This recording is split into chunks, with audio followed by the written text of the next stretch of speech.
खनन माफिया ने कब्जा किया हुआ है। ग्रेटर नोएडा से लेकर सोनभद्र तक और इलाहाबाद से लेकर सहारनपुर तक उत्तर प्रदेश के तमाम जिलों में कमोबेश यही स्थिति बनी हुई है और स्थानीय प्रशासन उस पर कार्रवाई नहीं कर पा रहा। आपको दिखाएंगे यूपी के एक और जिले की असलियत, जहां खनन माफिया नदी किनारे कई गांवों को खत्म करने के लिए तैयार हैं और प्रशासन है कि कुछ जानता ही नहीं।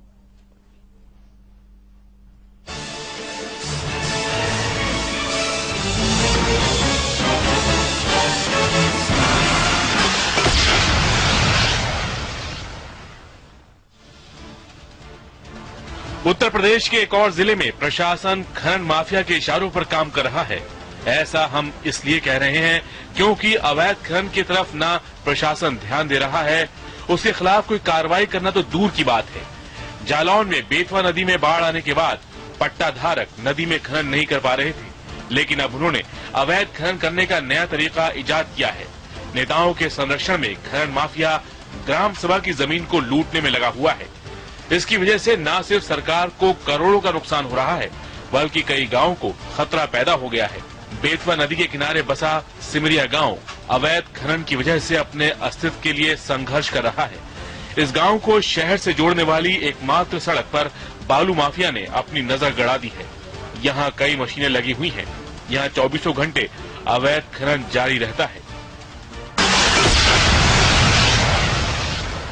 सिमरिया गांव समग्र गांव है। उत्तर प्रदेश शासन ने सिमरिया गांव को समग्र गांव घोषित किया था और जहां तक मुझे याद है मार्च या अप्रैल में मैं इस गांव में गया भी था और यहाँ की समस्याओं को मैंने देखा था।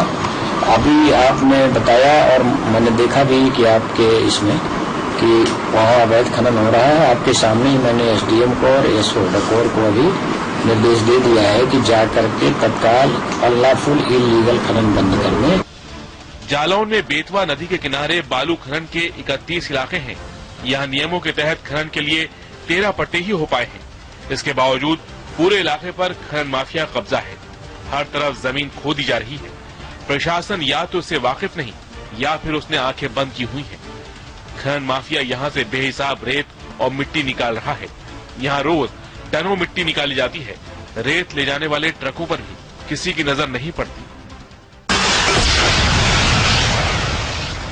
इसमें भी इलीगल अनलॉफुल जितने क्वांटम में खनन किया होगा उसका मेजरमेंट करा करके उतना कंपाउंडिंग करके पूरी लीगल कार्रवाई करेंगे और उतना पैसा उनसे वसूल करके राजकीय कोष में जमा कराएंगे। हर तरफ भ्रष्टाचार की बू आ रही है। पुलिस से लेकर प्रशासन तक सबकी मिलीभगत नजर आती है। आखिर इतने बड़े पैमाने पर अवैध खनन कैसे हो रहा है, इसका जवाब जालौन के प्रशासन के पास भी नहीं। अजय श्रीवास्तव, सहारा न्यूज़ ब्यूरो, जालौन।